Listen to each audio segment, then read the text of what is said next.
Welcome to S6 news. నేను సుధా. బులెటిన్ల ముందుగా హెడ్లైన్స్.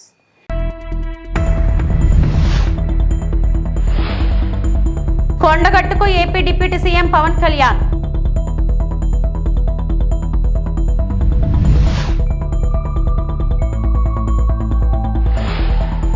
వైసీపీకి నటుడు అలీ రాజీనామా.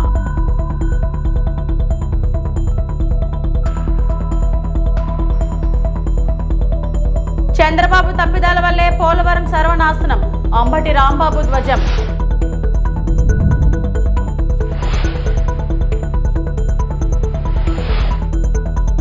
జగన్ దుస్సాహసంతోనే పోలవరం ప్రాజెక్ట్ సర్వనాశనం అయిపోయిందని, ఈ విధ్వంసం వల్ల ఇప్పటికే వేల కోట్ల నష్టం సంభవించిందని ముఖ్యమంత్రి చంద్రబాబు ఆవేదన వ్యక్తం చేశారు.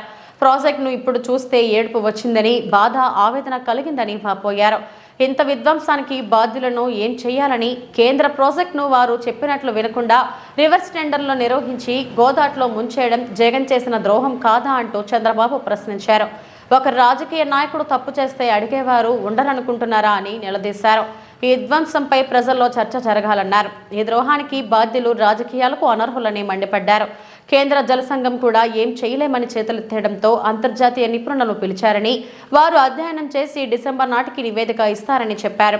అన్ని సవాళ్లను అధిగమించి కేంద్ర సాయంతో ఒక్కో సమస్యను పరిష్కరిస్తూ ముందుకెళ్తామని చంద్రబాబు చెప్పుకొచ్చారు.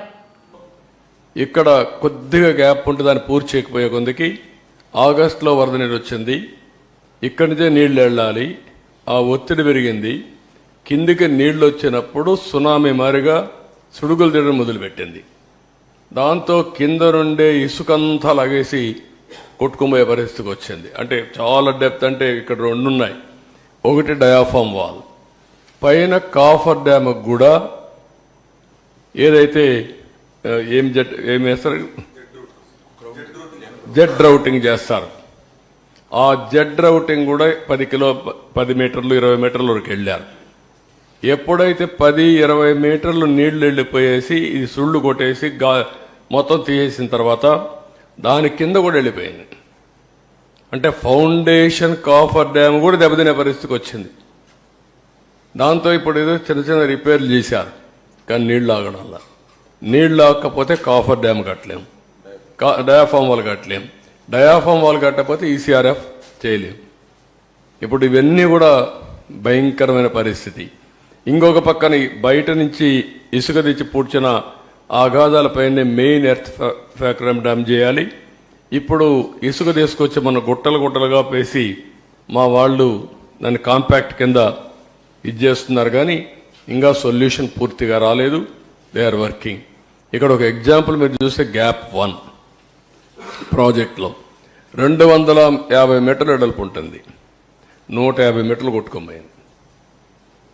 ఆ 150 మీటర్లు మళ్ళా పూడ్చి గ్యాప్ 1ని పటిష్టం చేయాలి.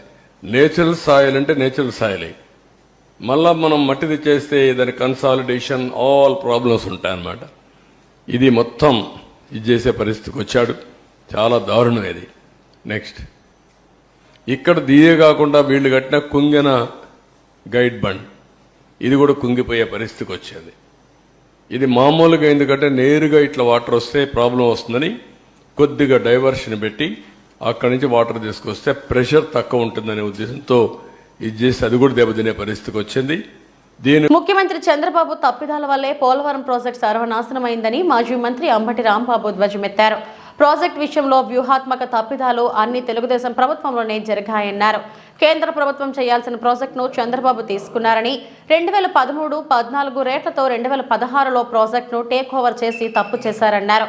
అన్ని అనుమతులు తీసుకొచ్చి దివంగత వైఎస్ఆర్ పోలవరానికి ప్రాణం పోశారని గుర్తు చేశారు. తాడేపల్లిలోని వైఎస్ఆర్ కాంగ్రెస్ పార్టీ కేంద్ర కార్యాలయంలో ఆయన ఇవాళ మీడియాతో మాట్లాడారు. పోలవరం అనేటువంటి ఒక అద్భుతమైన ప్రాజెక్ట్ తెలుగు రాష్ట్రానికి, ముఖ్యంగా ఆంధ్రప్రదేశ్కి జీవనాడి లాంటి ప్రాజెక్ట్ పూర్తి చేసేటటువంటి బాధ్యత ఎవరిది? ప్రతి పైసా కేంద్రానిది. పునరావాసం కానీ, రీహాబిలిటేషన్ కానీ, వాటర్ కాంపోనెంట్ కానీ, విద్యుత్ కాంపోనెంట్ కానీ ప్రతిదీ కూడా కేంద్ర ప్రభుత్వమే చేసి ఇవ్వాలి. ఇది కదా చట్టం, అవునా కదా? ఎందుకు మనం కట్టాల్సి వచ్చిందబ్బా చంద్రబాబు నాయుడు గారు? 2014లో మీరు ముఖ్యమంత్రిగా ప్రమాణ స్వీకారం చేశారు. 7 గ్రామాలు కలపకపోతే నేను ప్రమాణ స్వీకారం చేయను అన్నారు, కలిపారు. 14 నుంచి 17 వరకు అసలు ఎందుకు ఈ నిర్మాణంలో ముందుకెళ్ళలేదు? 16 తర్వాత ఎందుకు ముందుకెళ్లారు? కేంద్ర ప్రభుత్వం దగ్గర నుంచి ఈ ప్రాజెక్టు మీరు ఎందుకు తీసుకున్నారు అని నేను చాలాసార్లు అడిగాను. కేంద్ర ప్రభుత్వం చేయవలసినటువంటి పోలవరం అనే జాతీయ ప్రాజెక్టుని రాష్ట్ర ప్రభుత్వం ఎందుకు నిర్మించాలని తలపెట్టింది? ప్లీజ్ సమాధానం చెప్పండి చంద్రబాబు నాయుడు గారు. రాష్ట్ర ప్రజలకు సమాధానం చెప్పండి. మీరు అధికారంలో ఉన్నప్పుడు చేసినటువంటి గొప్ప పని చరితాత్మకమైన తప్పిదం. నెంబర్ 1 చరితాత్మకమైన తప్పిదం ఎందుకు చేశారండి మీరు? ఇక్కడ ఒక ప్రశ్న అడుగుతా. కేంద్ర ప్రభుత్వం ఏముందంటే నీతి ఆయోగ్, రాష్ట్ర ప్రభుత్వం మేము చేస్తామని అడిగింది అందుకని ఇచ్చామన్నారు. చంద్రబాబు నాయుడు గారు ఏం చెప్పారు తెలుసా అసెంబ్లీలో? అప్పుడు కేంద్ర ప్రభుత్వం మన తీసుకోమంది అందువల్ల మేము తీసుకున్నాం అన్నాడు. ఇంతవరకు క్లారిటీ లేదు. కేంద్ర ప్రభుత్వం తీసుకోమందా, మీరు అడిగి తీసుకున్నారా? కేంద్రాన్ని అడిగితేనేమో రాష్ట్ర ప్రభుత్వం అడిగింది కాబట్టి మేము ఇచ్చామన్నారు. మిమ్మల్ని అడిగితేనేమో కేంద్ర ప్రభుత్వం తీసుకోమంది మేము తీసుకుందాం అన్నారు. ఏంటి కథ? గడ్కరీని వెళ్ళి కలిసామంటారు. ఎందుకు కలిశారబ్బా? కేంద్ర ప్రభుత్వం దగ్గర నుంచి తీసుకోవడం కోసం కలిశారు. ఎందుకు మీరు తీసుకున్నారు?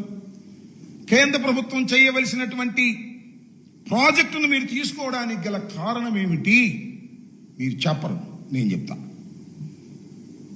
కొట్టేద్దామని. 1000 కోట్ల రూపాయల ప్రాజెక్ట్ కదా ఇది. బిల్లులు మనం ముందు బిల్లులు మనం పే చేస్తాం రాష్ట్ర ప్రభుత్వం, తర్వాత కేంద్ర ప్రభుత్వం బిల్లులు ఇస్తుంది. ఆంధ్రప్రదేశ్ డిప్యూటీ సీఎం జనసేన అధినేత పవన్ కళ్యాణ్ కొండగట్టు అంజన స్వామిని దర్శించుకోనున్నారు. కొండగట్టు అంజనకు పవన్ కళ్యాణ్ మొక్కులు తెచ్చుకోనున్నారు. ఎన్నికల ముందు వారాహి వాహనానికి పూజలు చేసిన పవన్ కళ్యాణ్ ముడుపులు కట్టారు. ఎన్నికల తర్వాత డిప్యూటీ సీఎం హోదాలో పవన్ కళ్యాణ్ తొలిసారి కొండగట్టు అంజన దేవాలయానికి రానున్నారు. పూజల అనంతరం కొండగట్టు నుంచి ఆయన హైదరాబాద్కు తిరుగు ప్రయాణమవుతారు.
హైదరాబాద్లోని తెలంగాణ భవన్లో జరిగిన భారతరత్న మాజీ ప్రధాని మంత్రి శ్రీ పివి నరసింహారావు గారి జయంతి వేడుకల్లో పాల్గొన్న BRS working president Shri KTR, MLC Shrimati Surabhi Vanidevi, మాజీ మంత్రులు శ్రీ జగదీష్ రెడ్డి, శ్రీ కొప్పుల ఈశ్వర్, శ్రీ మహమ్మద్ అలీ, మాజీ ఎంపీ శ్రీమతి మాలోత్ కవిత, మాజీ ఎమ్మెల్యేలు, మాజీ ఎమ్మెల్సీలు మరియు పార్టీ సీనియర్ నాయకులు.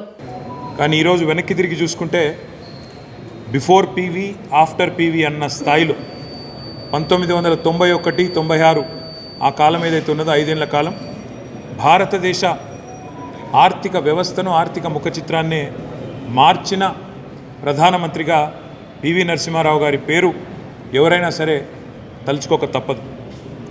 ఒక రాజకీయాలతో సంబంధం లేని మన్మోహన్ సింగ్ గారిని తీసుకొచ్చి ఆర్థిక మంత్రి చేసి, తర్వాత విప్లవాత్మకమైన ఆర్థిక సంస్కరణలు తీసుకొచ్చి పూర్తి స్థాయిలో ఈ దేశం మరి సంస్కరణల బాట వైపు నడిపించిన మహానుభావుడు గౌరవనీయులు పివి నరసింహారావు గారు. 16 భాషల్లో అఖండమైన పట్టున్న, కొన్ని సందర్భాల్లో మౌనమే తన భాషగా నడిపిన చతురుడు, రాజనీతిజ్ఞుడు పివి గారు. పివి నరసింహారావు గారి వ్యక్తిత్వం కానీ, ఆయన బహుముఖీనమైన ప్రజ్ఞాపాఠవాలు కానీ దగ్గర నుండి చూసిన వారి కుటుంబానికి కానీ, వారి అభిమానులకు కానీ, ప్రజలకు కానీ బాగా తెలుసు. ఒక కవిగా, కథకుడిగా, సాహిత్యపరుడిగా, అదేవిధంగా అఖండమైన సామాజిక స్పృహ ఉన్న నాయకుడిగా, ఒక సంస్కరణశీలిగా పివి నరసింహారావు గారిని చరిత్ర ఎన్నటికీ కూడా మర్చిపోదు.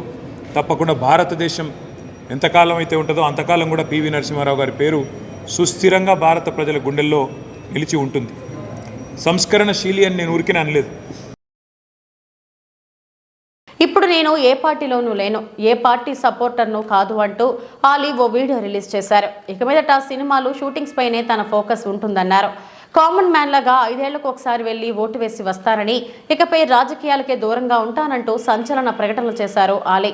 సినీ నటుడు ఆలీ వైసీపీకి గుడ్ బై చెప్పారు. తన రాజీనామా లేఖను పార్టీ అధ్యక్షుడు జగన్కు పంపారు. 2019 ఎన్నికలకు ముందు వైసీపీలో చేరారు ఆలీ. ఆ పార్టీ తరపున రాష్ట్ర వ్యాప్తంగా ప్రచారం చేపట్టారు. ఆ ఎన్నికల్లో వైసీపీ అధికారంలోకి వచ్చింది. దీంతో ఆలీకు రాజ్యసభ పోస్ట్ ఇస్తున్నారని, ఎమ్మెల్సీ పదవి ఇస్తున్నారని వార్తలు తెగ వైరల్ అయ్యాయి. వర్క్స్ బోర్డ్ చైర్మన్ పదవిపై కూడా ప్రచారం జరిగింది. అయితే ఆయనకు ఏ పదవులు ఏవీ దక్కలేదు. 2022లో ఆలీని ఏపీ ప్రభుత్వం ఎలక్ట్రానిక్ మీడియా సలహాదారుడిగా ప్రభుత్వం నియమించింది. ఆ పదవిలో ఆయన 2 ఏళ్లు కొనసాగారు. 2024 ఎన్నికల్లో అయినా తనకు ఎమ్మెల్యే అభ్యర్థిగా సీటు వస్తుందని భావించారు ఆలీ. కానీ ఆ ఆశ నెరవేరలేదు. టికెట్ దక్కకపోవడంతో ఎన్నికల సమయంలో ఆలీ ఎక్కడా కూడా కనిపించలేదు. తాజాగా ఏపీ కూటమి ప్రభుత్వం పగ్గాలు చేపట్టిన నేపథ్యంలో ఆలీ వైసీపీని వీడటం చర్చనీయాంశమైంది. అందరికీ నమస్కారం. అస్సలాము అలైకుం రహమతుల్లాహి బర్కాతు. మిత్రులారా, 1999లో నేను రాజకీయాల్లో అడుగుపెట్టాను. మా పెద్దాయన డాక్టర్ డి రామానాయుడు గారి కోసం.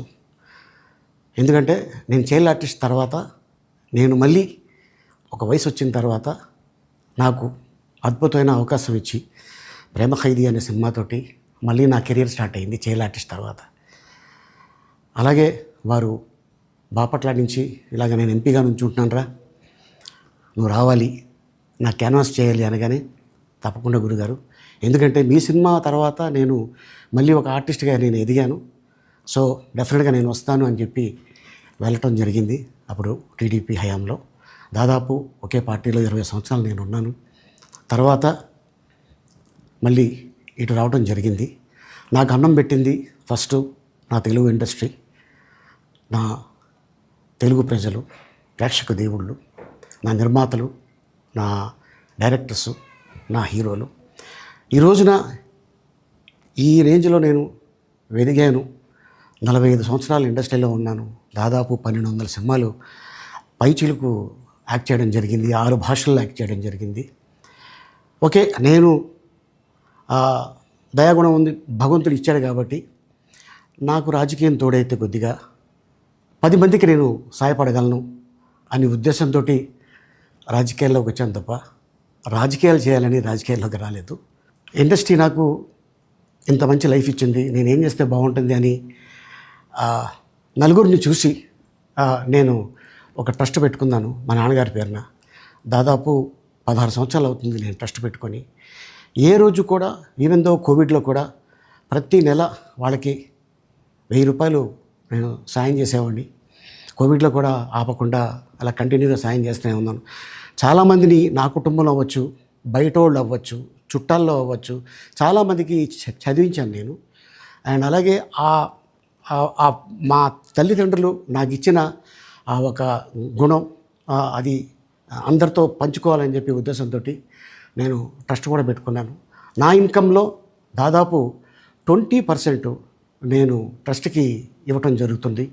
గతంలో కూడా చెప్పా, ఫారిన్ కంట్రీస్లో ఏదైనా ఈవెంట్స్ చేస్తే దాంట్లో నుంచి 60% ట్రస్ట్కి వెళ్ళి 40% నేను తీసుకునేవాడిని.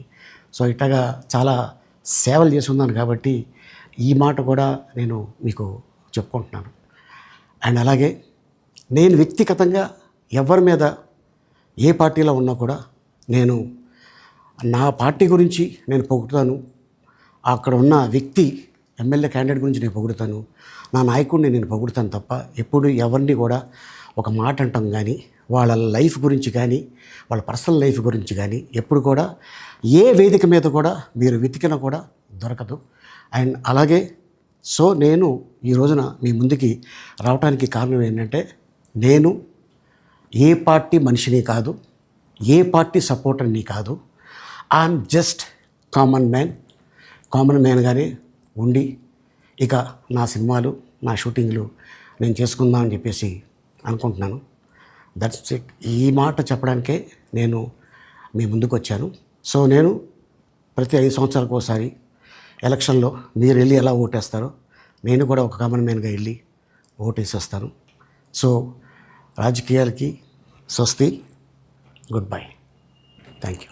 తూగో జిల్లాని అభివృద్ధి పదంలో నడిపేందుకు ప్రజా సమస్యల పరిష్కారానికి ప్రభుత్వ ప్రాధాన్యత పథకాలు అమలు చేయడంలో అధికారులు సమన్వయం చేసుకోవాలని, పూర్తి స్థాయిలో సహకారం అందించాలని జిల్లా కలెక్టర్ పి ప్రశాంతి పేర్కొన్నారు.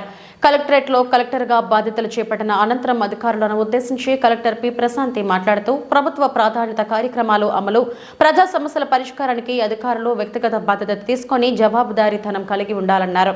ఆ దిశలో సమన్వయం చేసుకోవాలని, జిల్లా యంత్రాంగానికి అధికారులు సహకారం అందజేయాలని స్పష్టం చేశారు.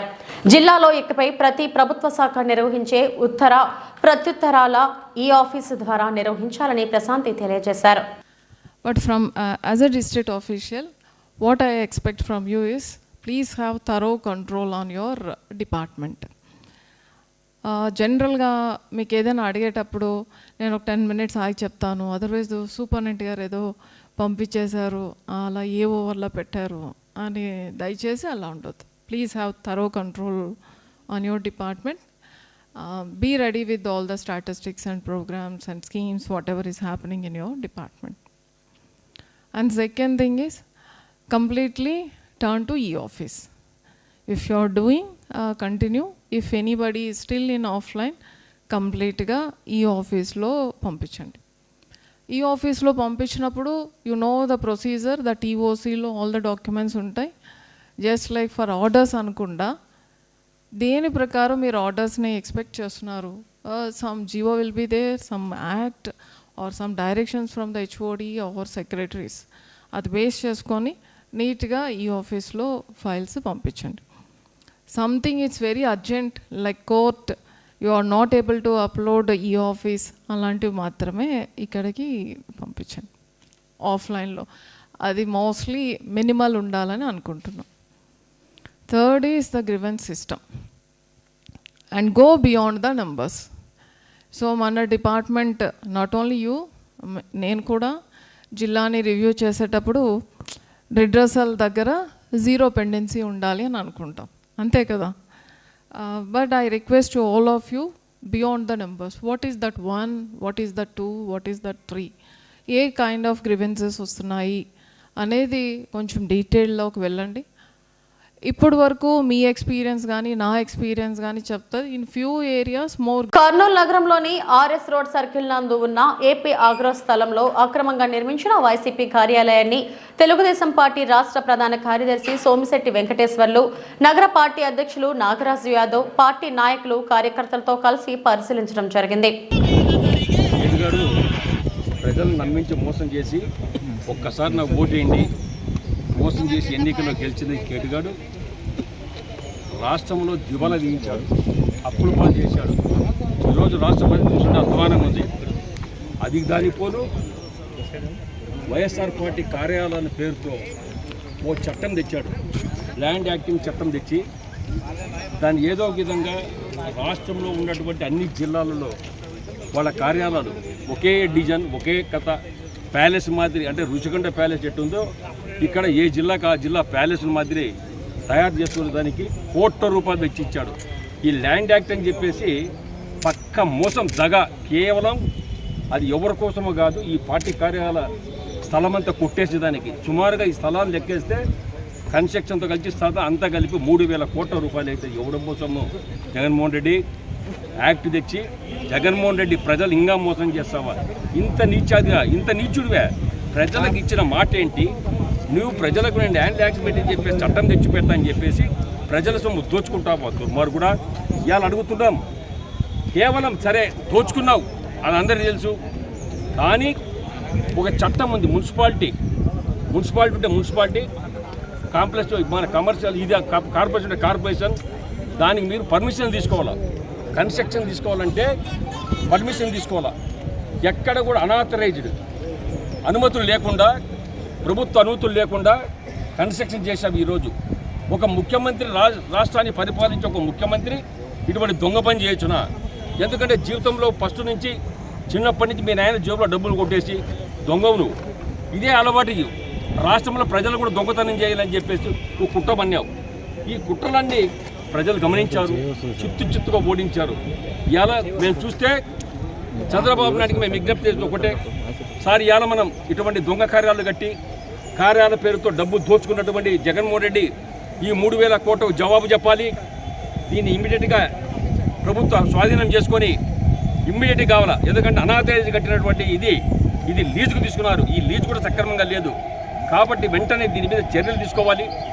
ఇటువంటి దుష్టులకు తగిన బుద్ధి చెప్పాలంటే ఇంకొకటి మళ్ళీ ఏ రాజకీయ నాయకుడు ఇటువంటి పనులు చేయకుండా, ఏ రాష్ట్ర నాయకునికి ఇది జరగకుండా శిక్ష ఏ విధంగా ఉండాలంటే యావజ్జీవ శిక్ష, ఇంకా జైల్లో నుంచి రాకూడదు. ఈ దుర్మార్గుని తీసపై జైల్లో పడేసి ఖచ్చితంగా ఈయనకు సిల్వర్ బొచ్చ ఇచ్చి తీరాలి. జీవితంలో ఇంకా బయటికి రాకుండా బుద్ధి చెప్పాలి దుర్మార్గునికి. ప్రజల సొమ్ము దోచుకుంటావా? నీకు ఏం చేస్తావు అడుగుతున్నా. ఇంత డబ్బు 1,000 కోట్ల రూపాయలు కొట్టేస్తున్నావే, లాస్ట్ సచ్చేది ఎక్కడ? సచ్చేత ఇప్పుడు శ్మశానంలో కట్టెలు చేస్తారు, కట్టెలతో కాలుస్తారు. నిన్ను కాదు ఎవడేస్తారే, కానీ నేను బంగారుతో కాల్చరు. నీ దగ్గర ఒకవేళ డబ్బు ఉందేమో, ఒకవేళ బంగారుతో ఏమైనా కాలుస్తాడే కాలిపుచ్చుకుంటామేమో మాకు తెలియదు, కానీ అంత డబ్బు ఉంది. కానీ లాస్ట్కి అందరు శ్మశానం పెట్టోళ్ళము. ఇటువంటి దుర్మార్గం పనులు చేసినందుకు లజ్జాగా తెచ్చుకో. అసలకు నేను చెప్తున్నా, రాష్ట్ర ప్రజలందరినీ ఉమ్మిస్తున్నారు.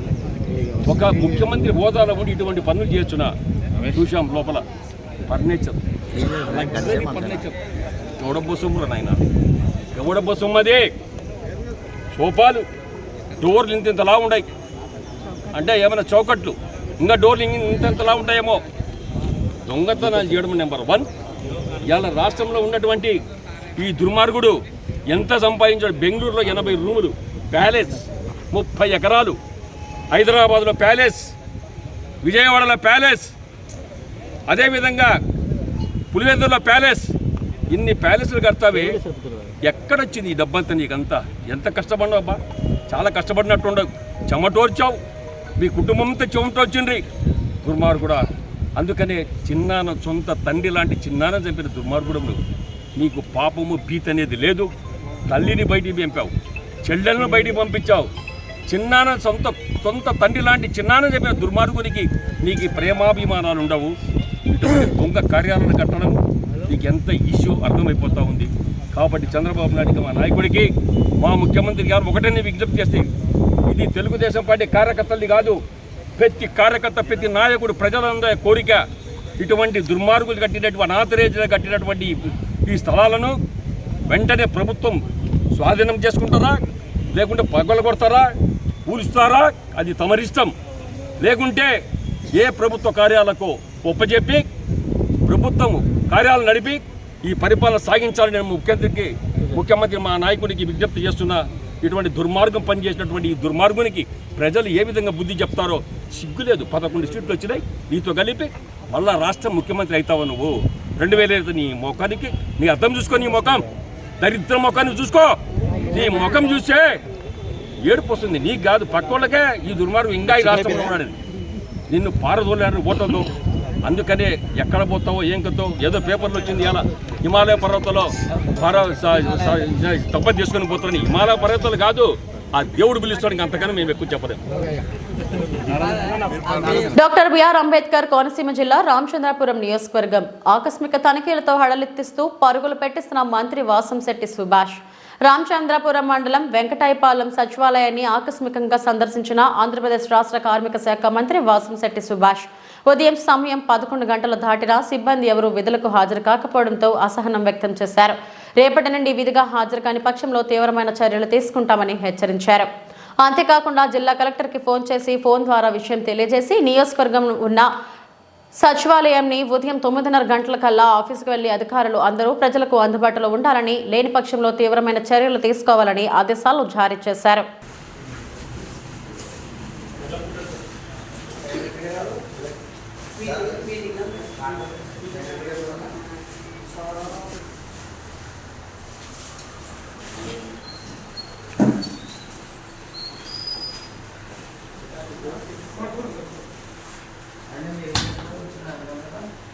అంగడి అన్నాడు సెక్రటరీ గారు ఇన్ఛార్జ్ కదా.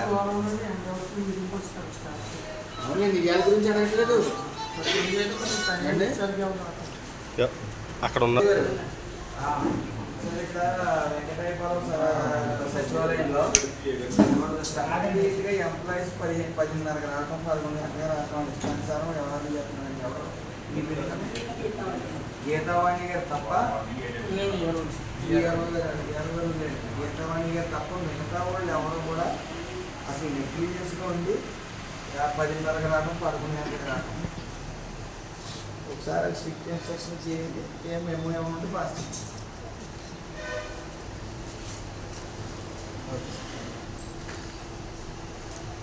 ఏమంటే ఎంత వయస్సారా చంద్రబాబు నాయుడు కాంప్లిమెంట్ అది కూడా మేడం గారు కూడా సర్పంచ్ గారు ఉగ్రవాది కదా, వైఎస్ఆర్ ఉగ్రవాది. ఆవిడ ఇష్టపడలేదేమో అనుకున్నాను. ఆవిడ ఇష్టపడకపోతే ఆవిడ అర్జీ ఎత్తాలంటే ఆవిడ అర్జీ ఎత్తాను పరిస్థితి అడిగి చెప్పి అది ఎవరు చూసుకోవాలమ్మా? చూసుకోవాలా?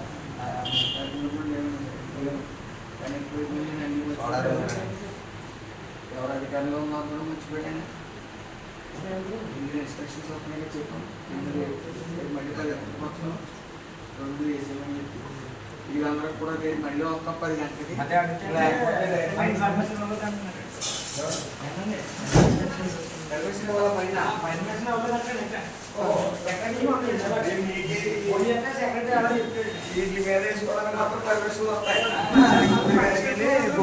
పిఏపల్లి మండలంలోని గుడిపల్లి పోలీస్ స్టేషన్ ని ఎస్పీ శరత్ చంద్ర పవార్ తనిఖీ చేశారు.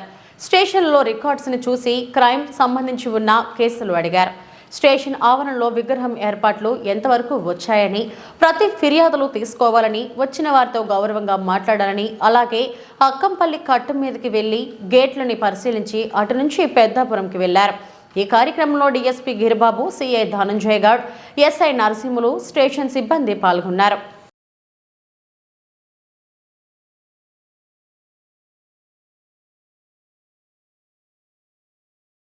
డోన్ పట్టణంలోని మహాత్మారావు జ్యోతిరావు పూలే గురుకులలో 2 విద్యార్థులు పారిపోవడానికి ప్రిన్సిపల్ నిర్లక్ష్యాన్ని, అక్రమంగా సీట్లు నమ్ముకునే ప్రిన్సిపల్ వసుంధరాదేవిని సస్పెండ్ చేయాలని ఏఎస్ఎఫ్ ఆధ్వర్యంలో ప్రిన్సిపల్ ఛాంబర్ ముందు నిరసన.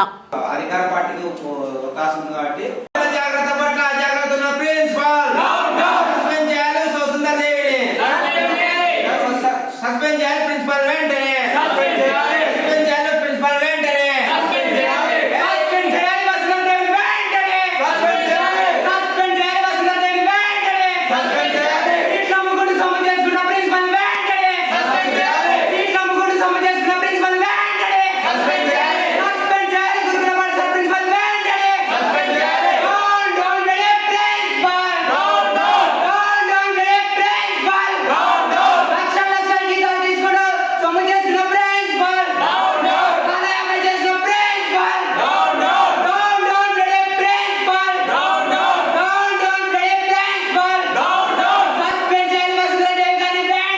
ఇవి ఇప్పటివరకున్న వార్తా విశేషాలు. మరిన్ని వార్తా విశేషాల కోసం చూస్తూనే ఉండండి. నమస్తే.